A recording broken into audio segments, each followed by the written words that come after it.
So I've got a great precursor to our Shark Tank exercise. We did this last year, and my favorite part of this week, probably my month, was about an hour ago, a couple hours before I came to the panel and I was registering.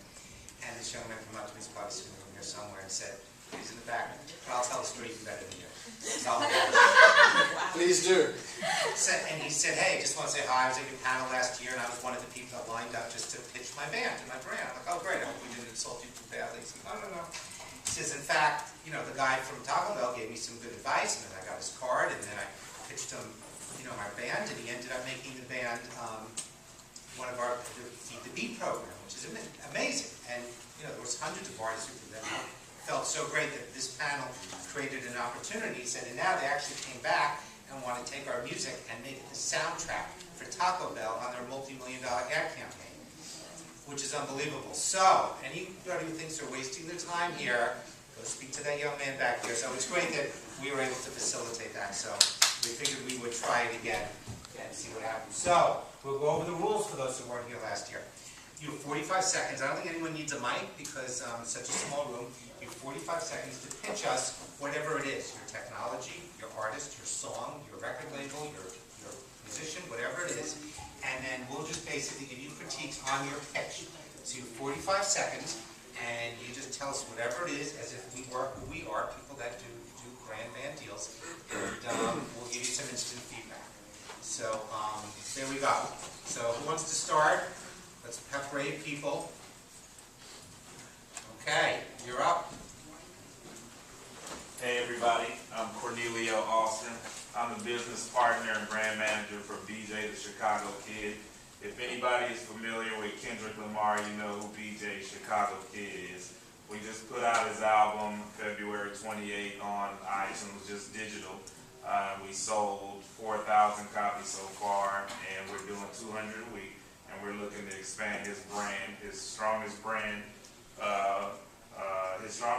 asset is his voice. So we're looking to brand his voice in a lot of commercials and whatever else we can get into that strategic partnership stuff. If anybody, I got a card. Anybody want to check him out? Panel, what do we think of that pitch?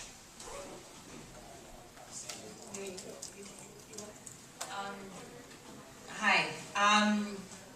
I need to familiarize myself more with your artist's music, so I'd like to hear it more. Sure.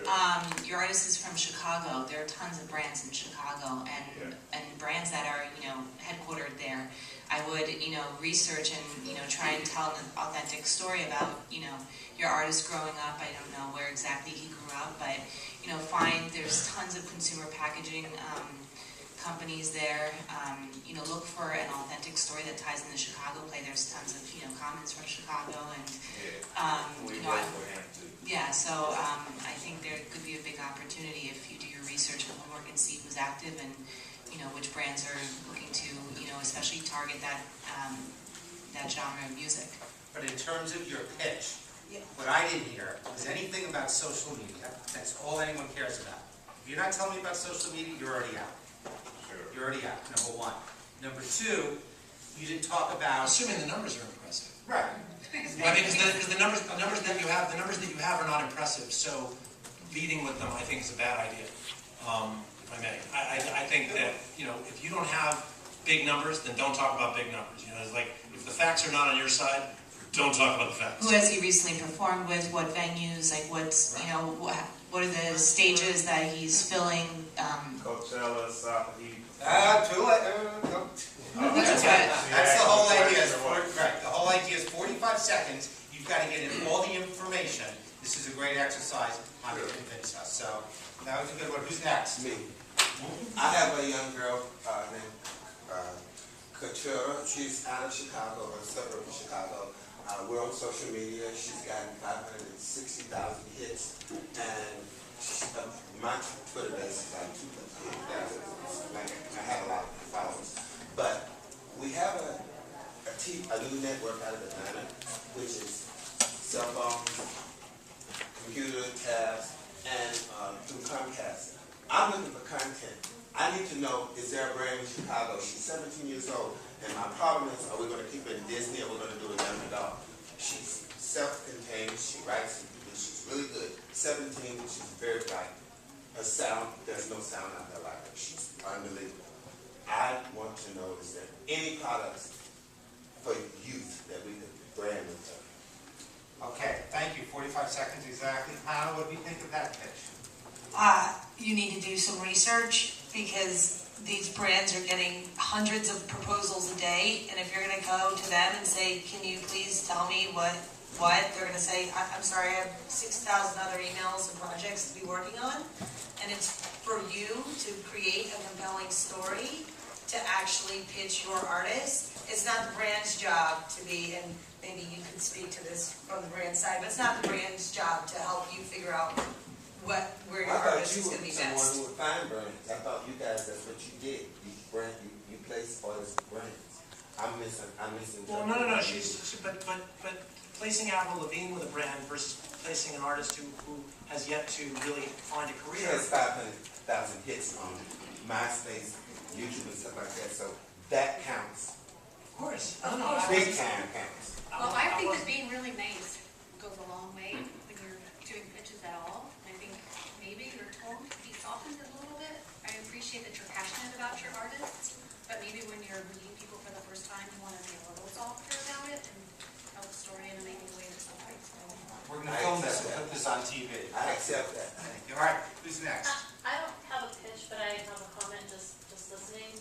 But both of these gentlemen, well, he did not tell us the name of his artist or what she. I Well, said, you only- sure. oh, Yes, I sure, did. that's right, or what she really sounds like. So I don't know if brands know every artist that's out there, especially up and coming ones, but like just me sitting here, I'm interested in what he's saying about it, but I kind of want to know a little bit more, just what would I expect in terms of the sound and the Since flavor. there's no other sound like her. I know, but that doesn't tell me anything. All right, good. Good debate. All right, who's next? Young man? Steve Pino with Omni Entertainment here in Los Angeles. Doing artist development for artist Sasha Kadiva. She's an international artist. We're doing a launch campaign that starts next month. She has a single produced by Tricky Stewart, who did Beyonce and Rihanna. We're real excited about her. She falls in the Madonna, Gaga, Gwen Stefani look and feel and sound, and we're excited about the potential for her. How old is she? 26. All right, Al, what do we think of that pitch? I'd lie about her age.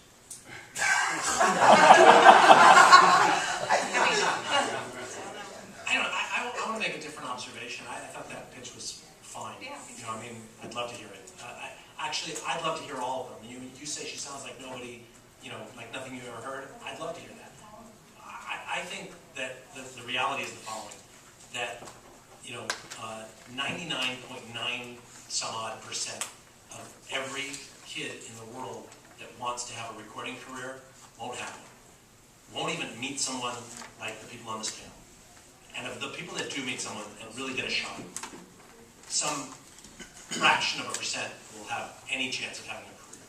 So the truth of the matter is that when you do the math, it is really like winning the lottery to have a successful career, meaning not even, the people that get records out, well over 95% of them never make a living. But someone told Bruno Mars that.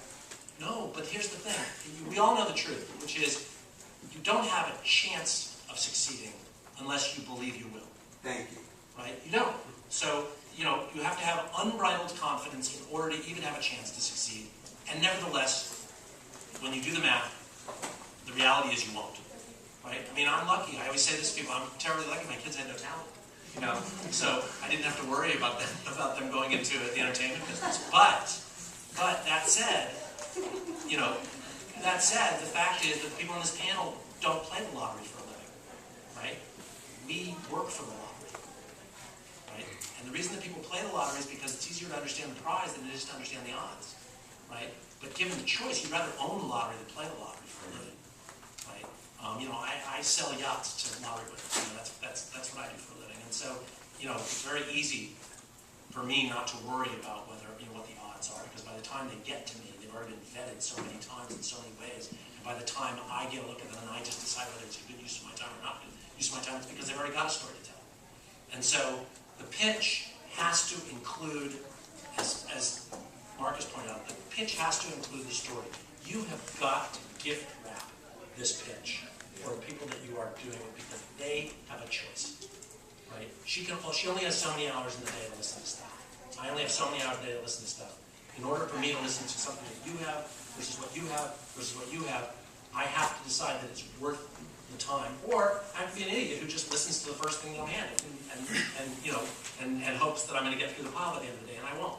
So my suggestion is, if you've got a good social media story to tell, that's the story you should be telling. If you've got an artist who has a voice that is unlike any other, then play the music. Or go out and find the money to produce a video that can have a viral success so that people will stumble onto it. 500,000 hits is not a big number anymore, right? It's an impressive number because it means, 500,000 times somebody clicked on it, but it is not a big number, and the tide is rising, and it is much harder to rise above the din because the din is getting larger all the time. There are 8 million bands on MySpace, and MySpace is not important anymore. If you're planning on approaching a brand that's... Don't touch our timber.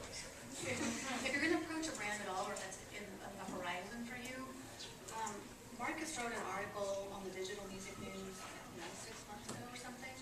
And for me, if you haven't read that before you go and meet with the brand, you really are going to put yourself behind the 8 ball because he touches on everything that's important from my perspective. And the only other thing that I would mention, to your point, is I can't listen to music all day, and one of my pet peeves is when I say send me one song that's, like you said, like a flavor of exactly, if I can get a sense of what the music is, I can't just send one. So I've got people send me 4 freaking CDs, I've got people send me 8 songs, I can give you 2.5, 3 minutes, but I'm not going to give you 4 hours of my time. Right, but that said, one of the most gratifying things that ever happens to you in the music business is when you hear something that is revelational, when you get a chance to be in on something from the very beginning. Because it was pitched to me properly. Right, exactly, but I mean, we all are dying to have our heads knocked off by something that no one's ever heard before, right? That is the truly gratifying part of what we do, is to feel that you did. And I have stories like that where I feel like I was there way early. I shopped Alanis Morissette. I went around knocking on doors, shopping Will Smith's music video, trying to get him a TV series in 1989. Right? So I know what that feels like to actually believe in something that gets passed on by everybody. On the other hand, a New Radicals record was sent to me, came to me as a finished product. It's one of my favorite albums of all time. I heard the album, I couldn't get over it. I sent it out to 5 people. I got 5 offers the next day from people who'd never seen the artist, never met him, didn't want to go to a live show. It was a different time, obviously, in business, but this record was that good. And he obviously decided he didn't want to pursue a career as a recording artist, and has done really well as a record producer. But nevertheless, it happens. All right, anyone else want to give a pitch? Can I do a little blind pitch? Because the band name might make you feel... Don't say it's the Knack. No. This band has 805,000 likes on Facebook. 13,000 people are currently talking about it. It nurtured another band. It's the management company. They've nurtured another band with 408,000 likes, 4,000 people talking about it. The former band grosses $90,000 a night, sells out sheds, connected to 311, faux reggae, white boy reggae, influenced by Sublime. The management company thinks this platform is appealing to brands, but some of their audience might turn off a brand. How do you deal with that sort of pitch? Gene, what do you think of the pitch? It's a good pitch. I thought it was a good pitch. I mean, I would listen to it. I would like to learn more about it for my boy brands. I mean, obviously it's not like Super Bowl Barbie, but for Hot Wheels or some of the new IP from the older boy, I think it would be interesting to me because that's what they're listening to, is what their older brothers are into. It's got to be aspirational for a 12-year-old. It would be interesting to me. Yeah, we've listened to that from Laser Tag, from Nerf, depending on their age and who their audience really is, Miller Coors, for sure. I mean, Yeah, for us, I'd listen. There's no question that after that pitch, I'd listen to it. Yeah, and I think that it just goes back to, it's kind of what I do on a daily basis. You said that it might appeal to some brands, but some brands might be turned off by their fan base. It's, again, we work with brands on all different shapes and sizes, and it's finding that brand that's that there's people out there that can be corporate and edgy at the same time, and there's all different sorts of energy drinks and products popping up in all different categories every single day. And an energy drink like Street King might not mind an edgier fan base.